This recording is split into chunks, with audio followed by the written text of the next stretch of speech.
for that. Okay, thank you so much for coming tonight. This is an assignment that I'm doing for the School of Natural Healing. I'm getting my Master Herbalist degree. So I have many things I'm going to share with you tonight, and woven into that are other fun little aspects that I've wanted to share that you can have experience of exactly what I'm doing. Hopefully I don't bore you. So I want to start with, we had some tea to begin the evening, and I want to go over quickly. Could you turn off the music? I want to go over quickly an infusion. So a lot of times people make teas, and they boil the water, add their tea, and then it smells wonderful throughout the room. And those are called terpenes that you're smelling. And you get a tiny little amount in your nose, and the rest of them are gone. So the terpenes are incredibly medicinal, and they're highly volatile, which means anytime there's heat, they're gone. That's why diffusers work great. So we want to actually ingest the terpenes, either through the tea or through essential oils, through the nose or the skin. So when you make your teas, always put a lid on and keep them covered while they steep, and even anytime there's steam coming off, otherwise you're losing the medicinal and nutritional qualities. And you'll know when you've captured them, because when you lift off the lid, you'll see this tiny little oily layer on top, and you've captured the volatile oils, the terpenes, the medicinal qualities of the tea. So in general, I'm going to read this off. I'm going to fly through these things when I go through them. Terpenes are antibacterial, antiparasitic, antifungal, anti-inflammatory, antispasmodic, anti-cancer, antiseptic. They increase nutrient absorption, enhance nerve function, blah, blah, blah, blah, blah. So they're very powerful compounds. There are 3 herbs in your tea this evening. What are your guesses? Chamomile? Nope. Licorice root? Licorice root? Nope. Green tea? Nope. Think horse. Horses and cows eat. Hay is what I taste. Clover? I do. Alfalfa. Alfalfa. I was going to say, Yes, I taste alfalfa. but I think green tea tastes like alfalfa. So, Yeah. I So would guess alfalfa. And then the third one, you haven't heard of. It's called sea buckthorn berry. Whoa. Sea buckthorn berry. So I'm going to go through those really quick because they're 3 very powerful herbs, and they have some synergies together as well. So licorice root, it has a steroidal saponin that boosts the body's ability to adapt to whatever situation it's in and restore balance. So it's an adaptogen herb. So it's an incredibly powerful herb. Also has coumarins, stilbenoids, triterpenes. It's anti-inflammatory, antifungal, antibiotic. It's a phytoestrogen. So when I say hormone and estrogen in this class, I'm not talking to the women. If you're human, you have estrogen and hormones. So it balances hormones for men and women. It's a mild laxative. It's great for adrenal support. It also fights off hepatitis C, HIV, and influenza. So it's been very helpful for those. Alfalfa. There's a reason animals eat it. It is packed with protein, strangely enough. The protein and amino acids that occur naturally in alfalfa build bones and muscles. It's also very high in antioxidants, so it reduces the aging at the cellular level. So cells live longer, which is a good place to start. If your cells live longer, you're going to be healthier. It reduces coronary heart disease. It's a natural diuretic. It has vitamin K, which is often something people are missing in their diet. Vitamin C, folate, manganese, vitamin D, calcium, copper, magnesium, riboflavin, phosphorus, zinc, iron, thiamine B, vitamin A. So you'll notice it's packed with vitamins and minerals, right? So, and it's a liver cleanser, and that's going to come up a lot, cleansing the liver. So the last one, sea buckthorn berry, is something I ran into just a few weeks ago and just fell in love with it. And in Mongolia, where it grows, it's called the holy fruit. So they're holy of holies. And I'm going to talk about something called phytoalexins. So when a plant grows in extremely harsh climates, it's very high in phytoalexins, and phytoalexins are extremely medicinal for us. So this plant obviously grows in a very harsh climate. It's full of phytoalexins, and it's highly medicinal. Let's see, it's very high in vitamin C. It increases the uptake of iron to help circulation. It has omega-3, 6, 9, and the very rare omega-7, which most people haven't heard of. And they're finding that omega-7 normalizes the C-reactive proteins in the body, which reduces inflammation. And they're finding all disease in the body begins with inflammation. So it has omega-7 to help with that. It also reduces fatty liver, boosts the immune system, it's good for the eyes, feeds the blood, vasodilator, lowers blood sugar, and balances blood pressure. So that's what you're drinking. And it's interesting for me that people don't understand that teas prepared the correct way are highly medicinal. So there's ways to get a lot of medicine into your body in natural ways just through tea. Okay, so water. Water is life, we know this, but not all water is equal. So anytime I'm making tinctures or salves or something that needs to be very nutritious and medicinal, I always use distilled water.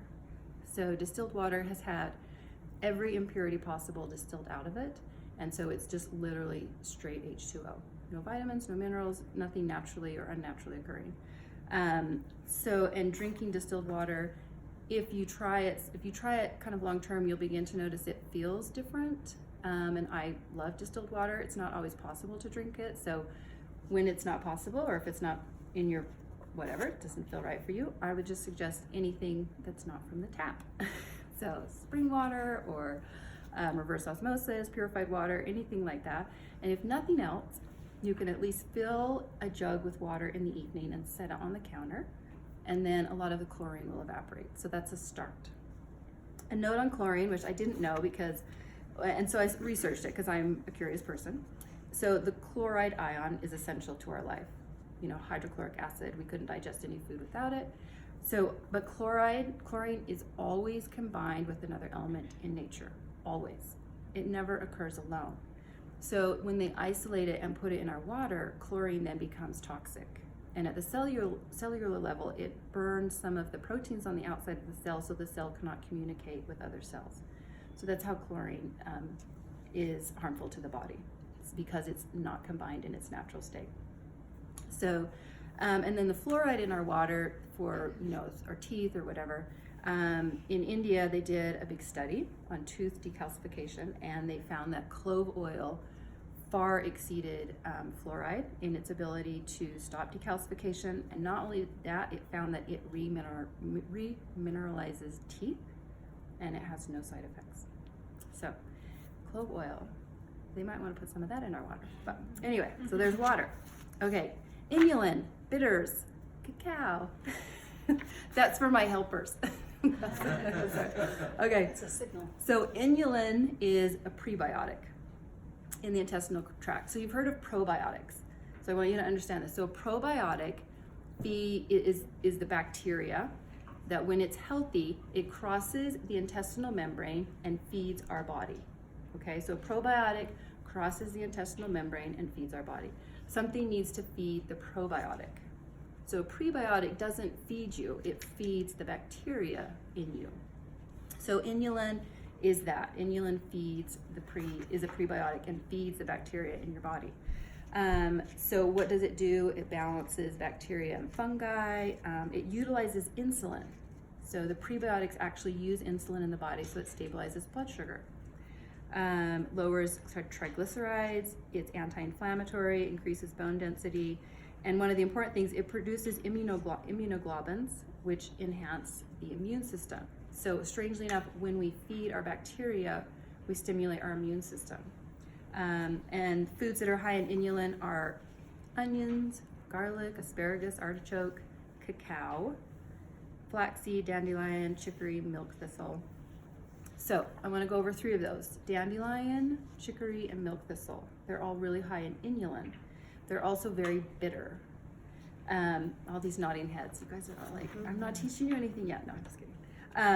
So they have what's called lactucin, which is, if you ever break a dandelion or milk thistle, you see that white sappy stuff. So that's a bitter compound. It's like a phytoalexin. So it uses that to fight off predators. When we ingest that, it's the same thing. It builds our immune system, and we're able to fight off the same types of fungus, bacteria, any kind of pathogens like that. So they're very bitter. They're hepatoprotective. They're liver cleansers. Again, liver cleansers. So when you notice the redundancy of things I'm teaching, it means it's like the foundation of your health. So cleaning the liver is very foundational. So Dr. Christopher, and he's the gentleman that started the School of Natural Healing that I go to, he says every cancer patient is also a liver patient. That when the liver becomes toxic, the lymph system becomes toxic, creates cancer. So anytime you have a cancer patient, you have to go back to the liver and start there. So keeping the liver clean is your best bet for remaining cancer-free. So eat your dandelion greens, drink your chicory tea, that kind of thing. One of my favorite podcasts is called Science Friday, and they had this great quote that I wanted to read to you. Bitters have been used since prehistoric times and are still widely used to treat and prevent illness in healthcare systems around the world.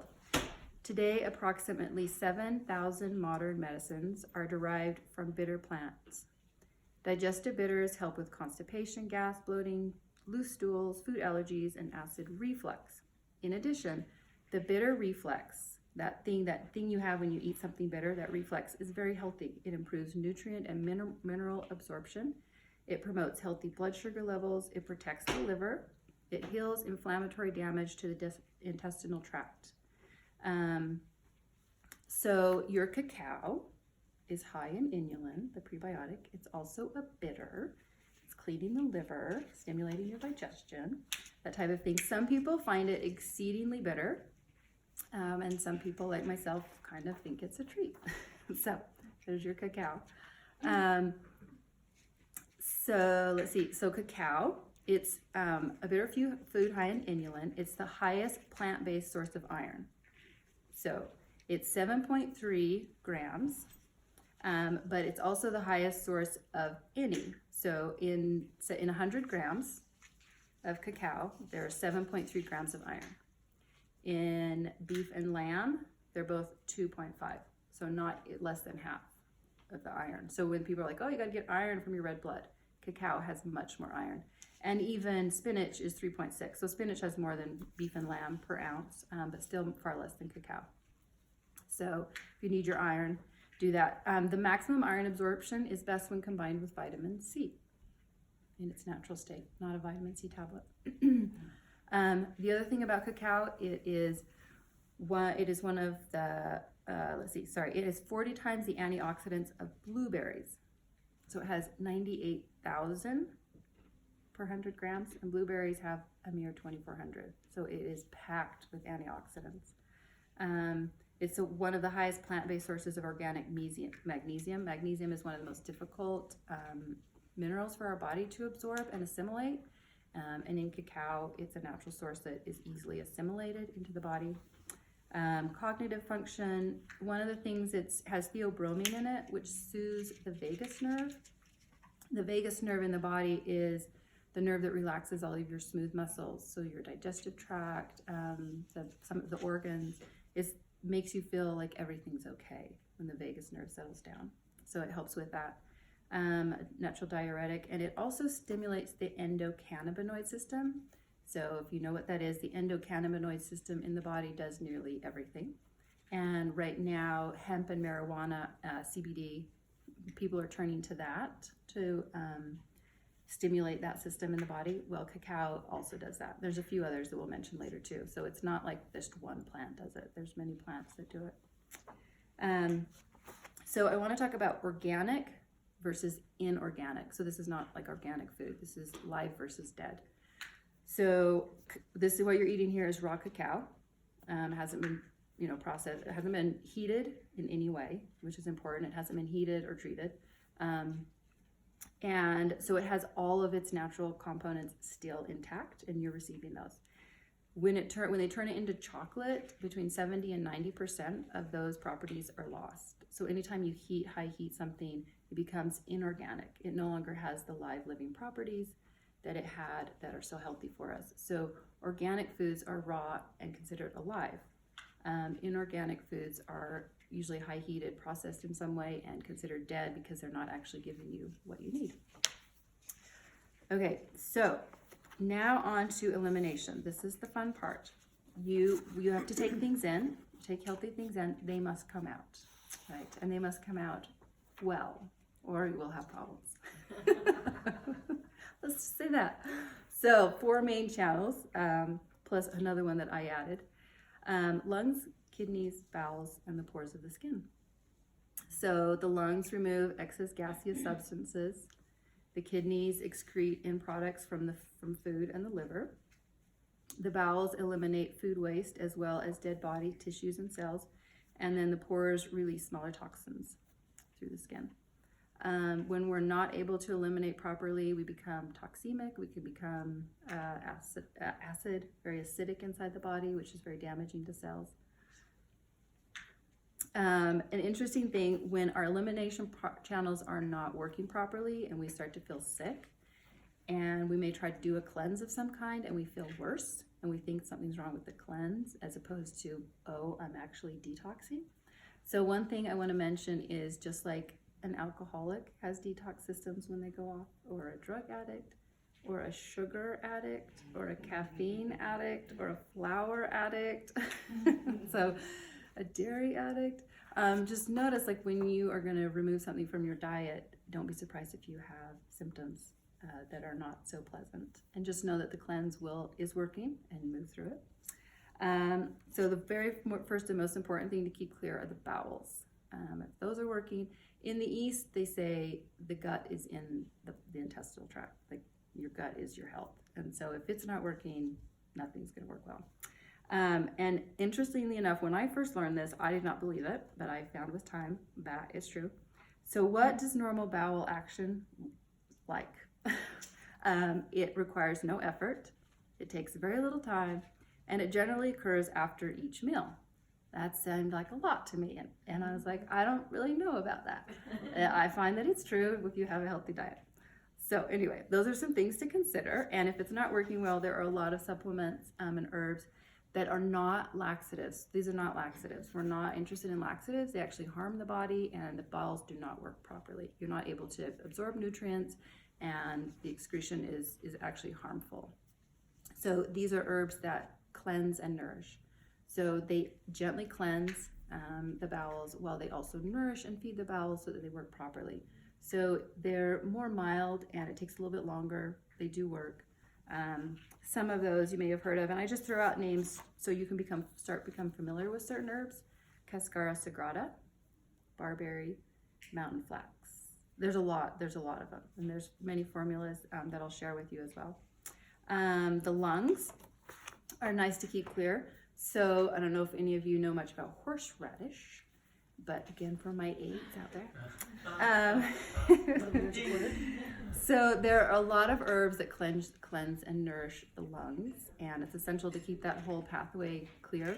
The quickest and fastest way, like if you're sick and you need like a quick cleansing and clearing, horseradish has terpenes. Remember, we talked about the terpenes at the beginning. When you smell it, Hannah and Emily were both grating the horseradish. Mostly me. And the terpenes literally are going up in her nose, into her eyes, and she's watering eyes and clearing her sinuses. And so when you're sick, the best thing to do is get a horseradish root and grate it. And then add a little apple cider vinegar and eat it. And chew it until the tears stop. We have tissues. So chew it until the tears stop. Like chew and chew and chew and chew, and you're clearing everything. So these compounds also go down into the lungs as you're breathing them in, and help clear the lungs as well. So some fun stuff. Some other herbs that are fabulous for the lungs: Osha, which grows locally here, and local herbs are always the ones you should go to first. Lungwort, also here, horehound. So, okay, the kidneys, they filter all of our waste and any blocked blood. And I'm telling you what, having had pyelonephritis, if your kidney, I love your faces. the horse radish is working. Chew and chew and chew and chew. Emily's got tissues. Chew and chew and chew and chew. Okay, so having had pyelonephritis, if the kidneys are not working, you're dead in 2 to 3 days. Like, you are toxic. And so kidneys, you've got to keep clear. And that's why, water's so important. But there are lots of herbs and foods even. Parsley is great. Juniper berry, uva ursi, you may have heard of these. Okay, the last channel, the pores of the skin. Okay, so the pores of the skin are mouths. I am not kidding. On a cellular level, if you put it on your skin, it's absorbed into the body, and the cells immediately have to deal with it. So I would suggest that if you're not going to put it in your mouth, you don't put it on your skin. I'm going to pass around a salve right now that my darling sister made this beautiful little jar. I know. And then I made her this fabulous salve. So, and you can eat it. You don't have to eat it, but you can eat it. Hi, Susan. So there's olive oil, avocado oil, coconut oil. You can eat all of those. And then the herbs, I wrote them down because there's a lot. You can eat all of these. There's cinnamon and clove, calendula, which is marigold, lemon balm, chamomile, witch hazel, sea buckthorn. So sea buckthorn, the berry we drank, is excellent for the skin, and it's also in some, if you look in the high-end skincare products, sea buckthorn is in there. So it's excellent for the skin. And then plantain, which is a weed that grows literally in every sidewalk crack. I mean, everywhere, and it is one of the most powerful herbs ever. It's really interesting. Plantain. Plantain. It's all over, yeah. So I'm gonna pass this around. Emily has sweetly offered to share. You're welcome to just dig some out with the knife and then put it on your hand. You can just use it on your hands. You can taste it if you want. I mean, it's not, you can eat it. There's nothing in here that will harm you. And you don't have to have any either. Okay, so pores of the skin. So the fifth elimination channel, and this is not in my quote unquote book, but it is part of the teaching and something that I feel strongly about. And that is the mind. So I have learned through, a decade of meditation that when I have positive thoughts, my body literally vibrates with a positive frequency, and the true is in reverse. And the other thing I want to mention is no one is harmed more than you by your negative thoughts about someone or something. So, and I know that from experience. So I would suggest, in the elimination of unhealthy things, that maybe look at your mental habits, your mental routine, and choose a thought that comes up. And it may be about yourself, it may be about another person, and just choose to eliminate that. Begin to just eliminate that from your life. All right, the mucusless diet. And the first time I read about this, I was like, there is no way. Just one step at a time, Hannah, will you get Susan a tea? Because I want Susan to have some tea. Yeah. Did you see Susan? Okay. So the mucusless diet is very simple. It's raw, live food. That's it, raw, live food. It's quite simple. And these are foods that do not create mucus, inflammation, or stagnation. Okay, so 3 things that are really important when we're gonna be healthy. It feels a little overwhelming at first. One step at a time, we'll get there. So what do you eat? It's pretty easy. Fruits, vegetables, grains, nuts, seeds. 5 things. Okay, but there's a way you need to eat them. The fruit needs to be fresh. Vegetables need to be lightly steamed or fresh. The seeds and nuts need to be raw. And then the grains need to be lightly heated or low heated. So what I want to talk about here are wholesome versus partsome foods.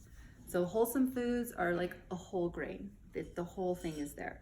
So white rice would be a partsome food, right? Part of it has been removed or processed. So wholesome foods. When you use grains, it should be the whole grain, and it should not have been treated in any way that would prevent it from growing. So if I have wheat and I put it in the ground, it should grow. Like that's what I need it to do in order for it to have the constituents that I need in my body, right? If it can't grow into a plant, it doesn't still have its life-giving properties. Again, back to the organic versus inorganic food. So I have these grains, and I'm gonna boil them, but that's gonna kill the life-giving properties, right? So we need to do low heated. So you'll wanna soak your grains. I'm not gonna go into it too much, but you'll soak your grains, all the instructions are here. You soak the grains overnight, and then the next day you low heat them in a double boiler. And what they do is they just gently pop open. And then all that was inside that would have become a plant is then available for you to eat and assimilate and ingest all the medicinal and nutritional qualities. So that's what you eat. What do you eliminate? 5 things to eliminate. It's really easy. You guys are gonna like this list. First one's processed salt. So the salt just needs to be natural and organic, no processed salt. Sugar, unnatural sugar. Meat and eggs. Dairy and flour. So one quick question. I know a lot of times meat's not, it's like, I'm not gonna do that. So what 2 meats are low in cholesterol and have like the lowest cholesterol and highest health? Fish and chicken? Turkey? Turkey. Fish and turkey. Fish and turkeys. Yep. So if you're going with meat, try those 2.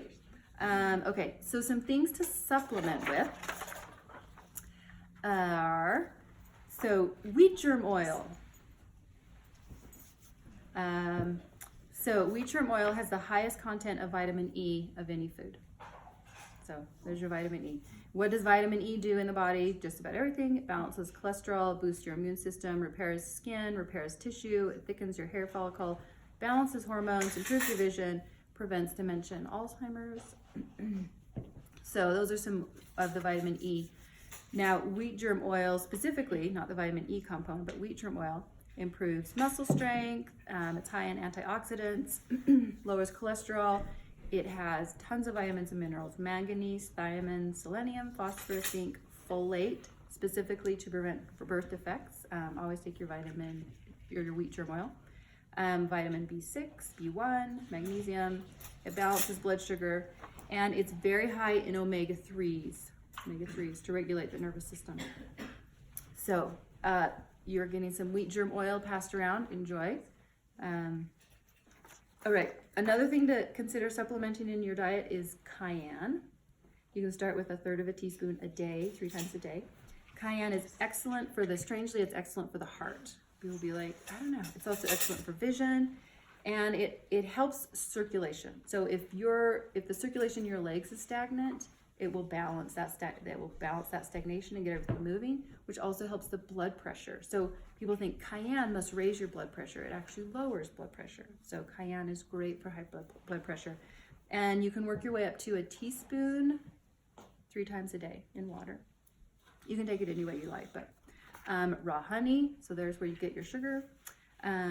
It's a natural antibacterial and antifungal, but only if it hasn't been treated. It must be raw and unprocessed, right? Or you will lose those properties. It's rich in vitamin C, calcium, iron, antioxidants, immune health. It's wonderful for the skin. I want to get some honey in my salves, so it's also great for the skin. Also, if you have seasonal allergies, eat your local raw honey. So but it needs to be local to your area, or you won't get what you need. And it's also high in inulin. It's a prebiotic, so another prebiotic. Another one, unfiltered raw apple cider vinegar, which is in the soup tonight, so you'll get some of that. And it was also with the horseradish. It's a probiotic, antibacterial, antifungal, prevents prostate cancer, high in vitamin. Oh, no, I skipped. Just kidding. I'm reading the wrong one. It reduces blood pressure, helps the absorption of nutrients. It also reduces seasonal allergies, strangely enough. And it's a great gargle for the sore throat, which is why it goes well with the horseradish. Kelp is high in iodine for a healthy thyroid. And iodine, if you're not eating iodized salt, it can kind of be a tricky one to get into your diet. So kelp is an excellent form for that. It's also very high in vitamin K. It prevents prostate cancer. Also intestinal health, liver, it's great for the liver. It's really high in all of the B vitamins and a lot of the minerals. So it's a great way to get your B vitamins. Blackstrap molasses, another natural sugar that's very high in iron, similar to cacao.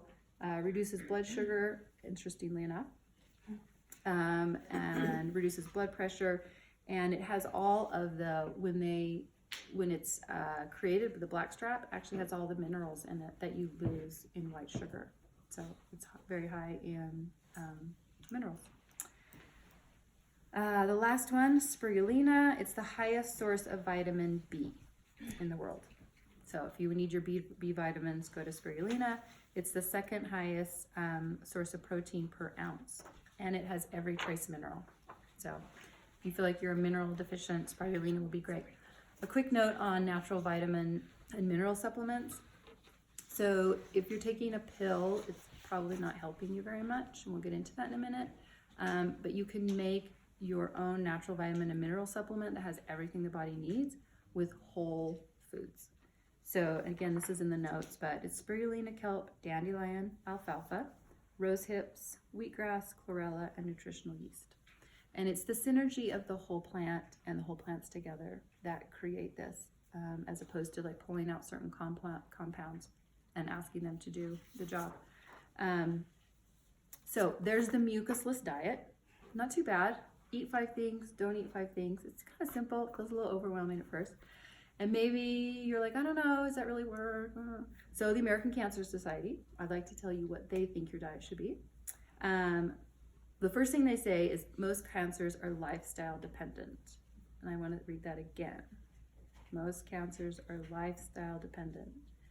I know you have genes, and I have genes. And they say that you have the whatever gene, and I'm like, that's great.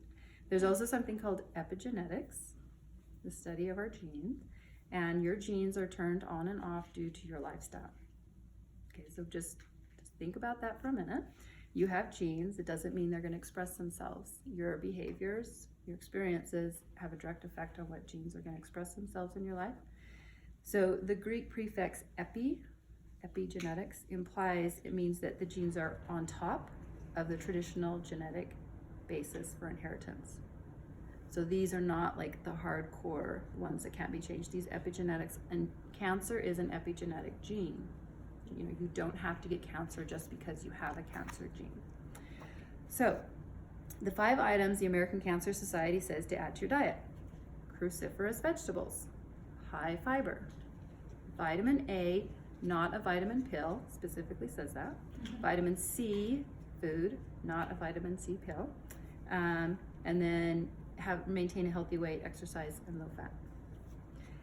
The 5 things to eliminate from your diet by the American Cancer Society: any cured or smoked foods, any high salt foods, any high fat foods, smoking, limited or no alcohol, healthy sunbathing, and limited or no X-ray exposure.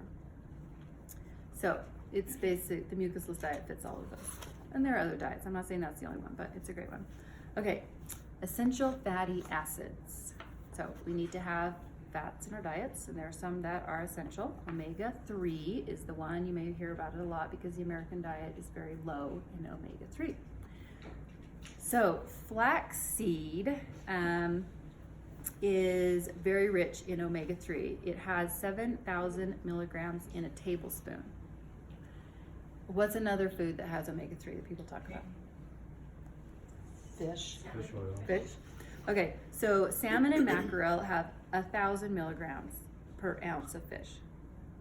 Flaxseed has 7,000 milligrams in 1 tablespoon of oil. So just kind of think about how you're getting your omega-3s. Fish is not the only way to get it. Omega-3s are so important for reducing coronary heart disease. They're so healthy for the heart, and they lower blood pressure. So there's a study in Canada, and they tested all kinds of things for blood pressure. And it's at the end they said flaxseed induced one of the most potent hypertensive effects. So flaxseed outpaced all of them. And they did both natural and pharmaceutical drugs. It's the #1 source of lignans in the human diet. Lignans are phytoestrogens. Again, they balance our hormones. And these balanced hormones boost the immune system. So flaxseed is excellent for the immune system. Let's see what else. It's a natural mucilage, which you're getting right now. You're like, it's kind of like gooey and gummy. So what this does, it is fabulous for keeping the colon detoxified and clean.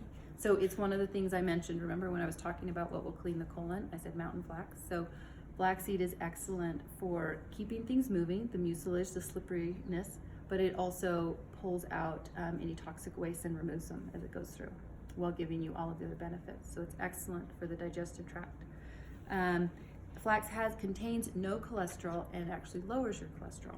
So that's an important one as well. It's high in a lot of essential nutrients: manganese, B1, magnesium, phosphorus, B6, folate, iron, potassium, zinc. So interesting thing about flaxseed, all seeds, due to lipid peroxidation, they lose a lot of their nutritional and medicinal qualities within hours. So you either need to take flaxseed oil, or what I did here is you grind the flax seeds fresh. And then, so what you're eating here is flax seeds, almond milk, and cinnamon. So, but when you grind it, if you just buy flaxseed meal from the store, it's lost, 60% of its nutrients. So I just have a small little coffee grinder, grind it, add some almond milk and cinnamon, and call it good. So grind it fresh or take the oil. Keep that in mind. Okay, so one of Dr. Christopher's quotes It is not what you put into your mouth, it is what you assimilate into the body. So if I pop a vitamin C pill with 5,000 milligrams, I'm lucky if maybe I got 100 of those to assimilate into my body. Why? So the big thing about vitamin C, 40, 50 years ago, we haven't really been fully able to debunk that, which is you can take as much vitamin C into your mouth as you want, but you're not going to assimilate it unless you have bioflavonoids, calcium, phosphorus, hesperidin, and rutin. So all of those are contained in an orange. So an orange has about 300, I can't remember exactly, but an orange, from eating an orange, you'll actually assimilate more vitamin C than if you pop a 5,000 milligram pill. So like eating the whole food, so wholesome versus partsome, right? If you just have to take a compound, your body can't deal with it. It needs the whole thing. So oranges, the synergy of the whole orange is what gives it its health.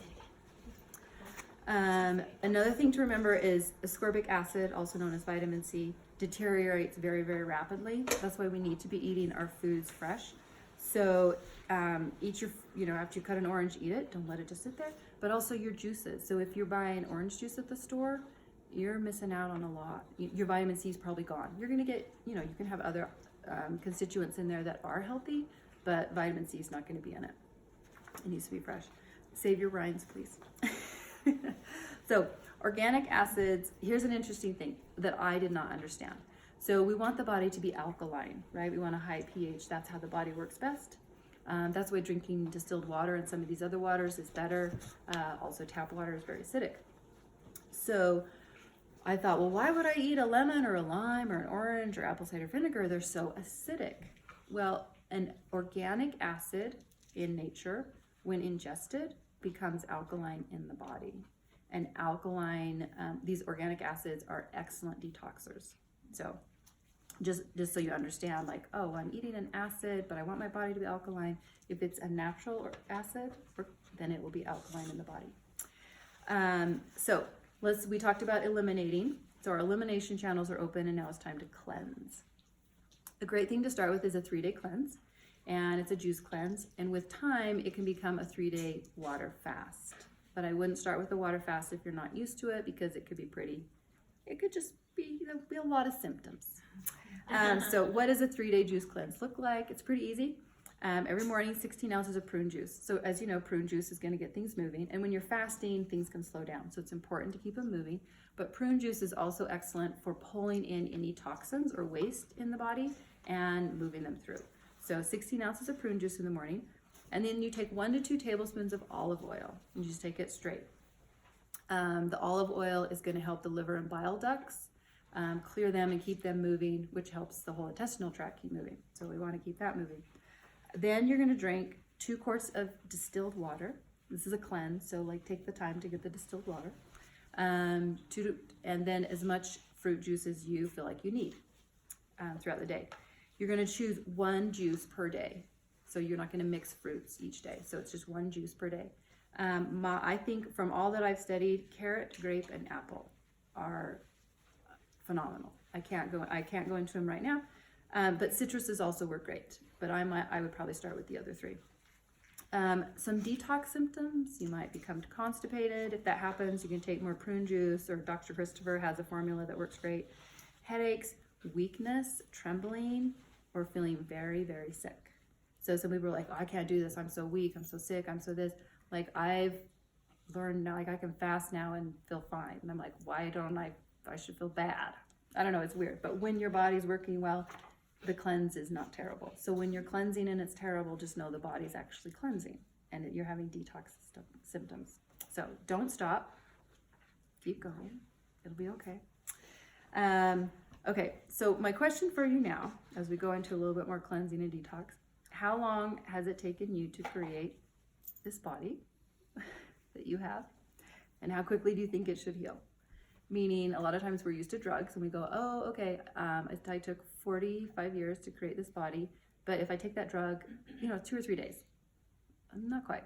So drugs are going to mask the symptom, or will take care of a symptom. It won't actually heal, cleanse, and nourish the body. So herbs take time. I got very, very sick 2 years ago, almost to the day, and it's taken 2 years. So it takes time, but it works. they work. So I want to talk really quick about some cleansing herbs. And these are called alterative herbs because they alter the bloodstream. So they alter it in a healthy way. So they remove any impurities from the bloodstream.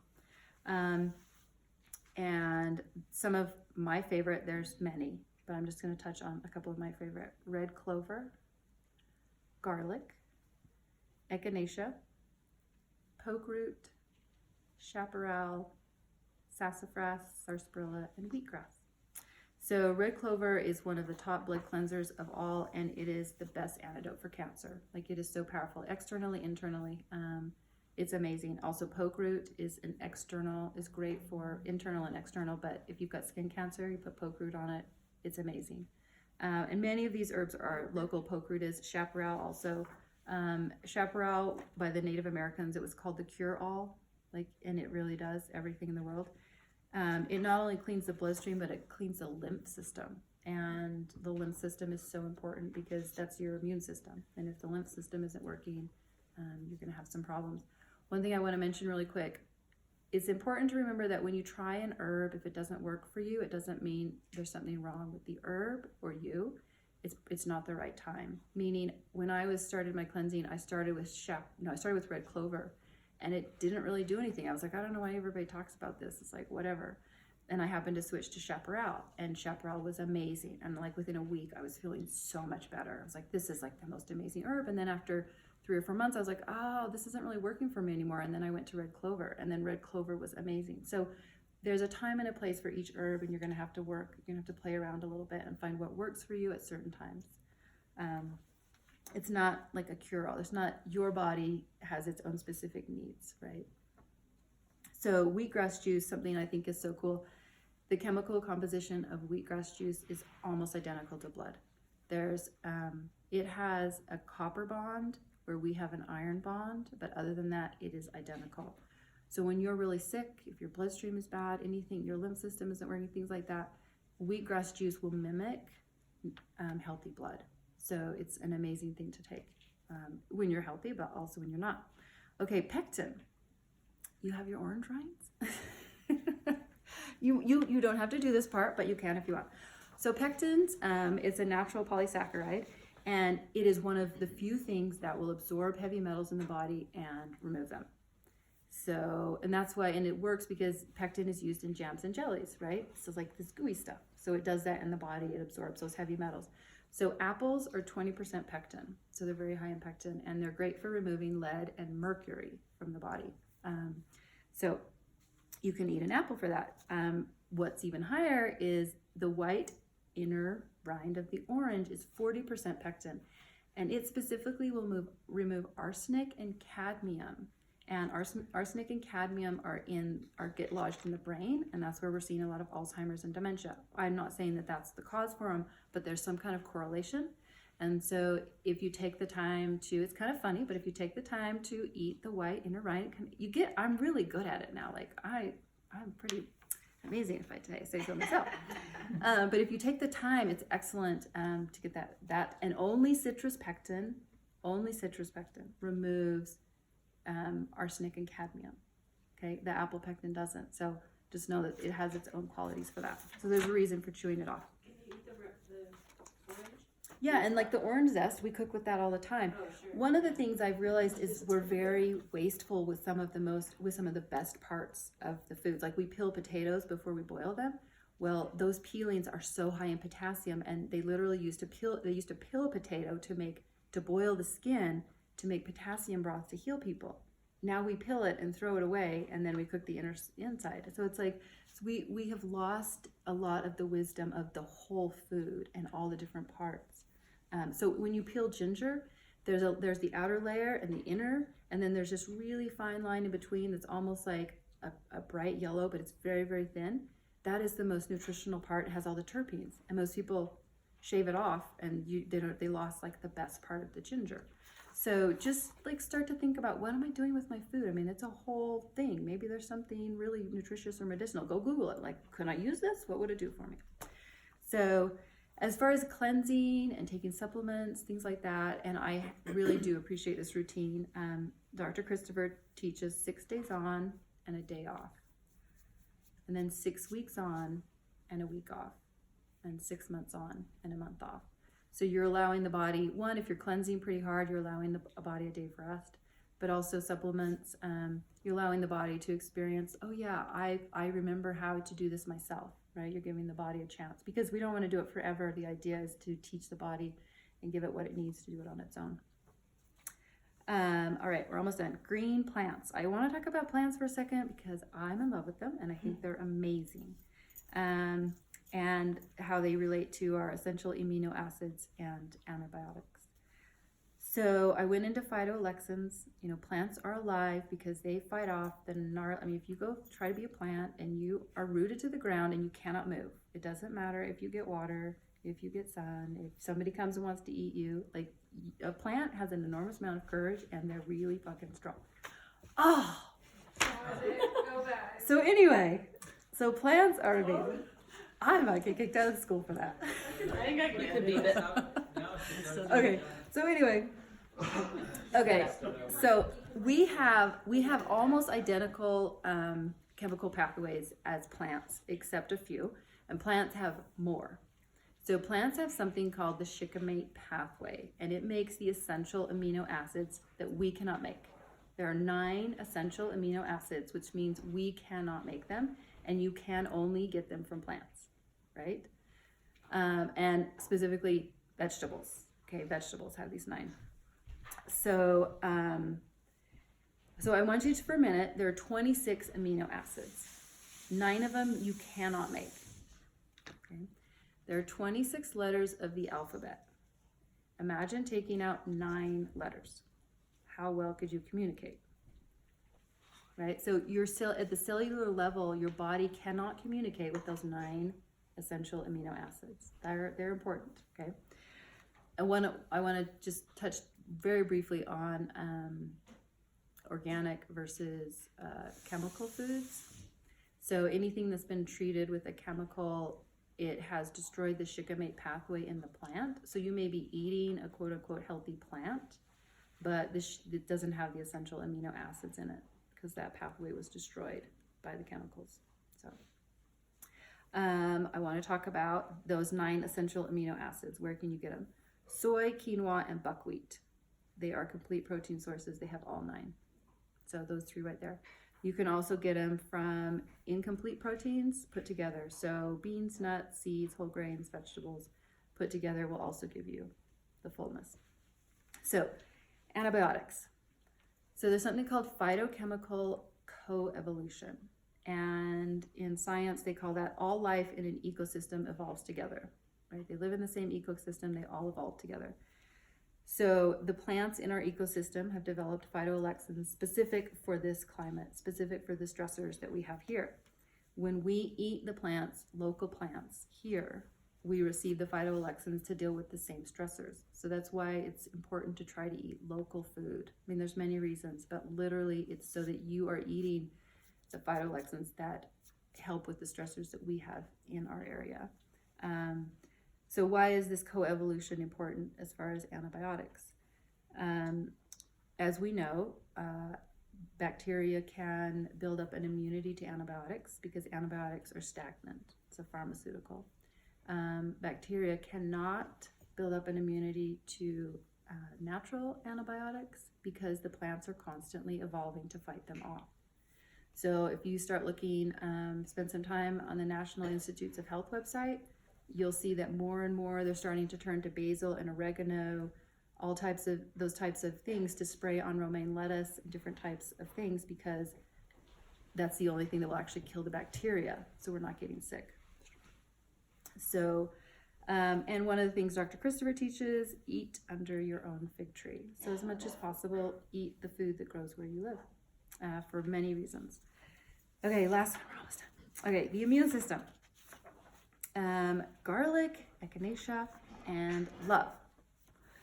So we've talked about cleansing the bloodstream, and I mentioned both garlic and echinacea, and I waited to talk about them here because not only are they blood cleansers, but they're excellent for the immune system. And I just briefly want to go through a couple of things that I feel are important to know. So garlic, you can cook garlic, it still has many medicinal qualities, it's great, but there's many constituents that are lost when you heat garlic. So if you want all of garlic's properties, it needs to be eaten raw and crushed. So there are these two little compounds, one's called allan and the other one's called allanase, and they're in different capsules inside of garlic. And when you crush it, they are combined and they make something called allicin. And allicin is the one that has all the immune system properties, antibacterial, antifungal, tons of those things. But it has to be raw and crushed, and then you ingest it. And let's see, antibacterial, antifungal, let's see if there's anything else I want to go over here. Anyway, so garlic, I would go into garlic more, but it does everything in the world, so just read up on it. It's wonderful. And eat it raw and crushed. Echinacea. So echinacea, again, is like cacao. It's like marijuana and hemp. It's a phytocannabinoid. So it's a plant cannabinoid, which means when you take echinacea, you are stimulating your own endocannabinoid system. Again, there are many plants that do this. So it's interesting to me that we're kind of like, making a big deal about this one, because there are many that will do it. So it stimulates the endocannabinoid system. And what the National Institutes of Health did a big study on echinacea recently. And they said, which is interesting to me that they're starting to actually publish this, they have to, but the medicinal value of phytochemicals contained in echinacea is clearly evident and indicates that these agents, as well as phytochemicals not yet discovered in other herbs, are valuable tools to combat tumors. And they're basically saying echinacea can fight cancer, right? And other things that they don't know. So it's also a blood purifier. We went through that. Echinacea helps with herpes, malaria, blood poisoning, diphtheria, urinary tract, gum disease. It's a natural analgesic. It's anti-inflammatory. It's also a mild laxative, and it restores mental health and helps the respiratory system. So echinacea is great. And then love. So Harvard did this fabulous study. It was really fascinating. And they found, just not surprising, but there's a very powerful mind-immunity connection. And I'll quote them here. Negativity in the mind equals degenerative disease. Love heals. They literally had those words. And I was pretty shocked that they said that. So immune cells have a neuropeptide receptor, which means for an immune cell to work, it has to have a mental sense of well-being. You must have released some sort of happiness, neurons. So immune cells do not work. They have a neuropeptide unless you're feeling well. That's why stress is so hard on us. So find ways to bring a sense of well-being into your life when you're sick. Okay. So I wanted to, here's your one visual aid. So your health and life, they're just in time for the soup. So when you think about what you take in your body, think of all the ways you take things in.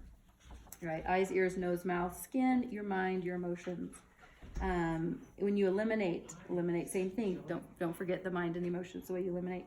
Your movement, exercise, rest, energize, relax. Your lifestyle, your public and private life, your spiritual beliefs, your work and play. Your inherited constitution. We all were inherited. Don't compare yourself to anybody else because you didn't show up with the same type of stuff. So what are you doing with what you got?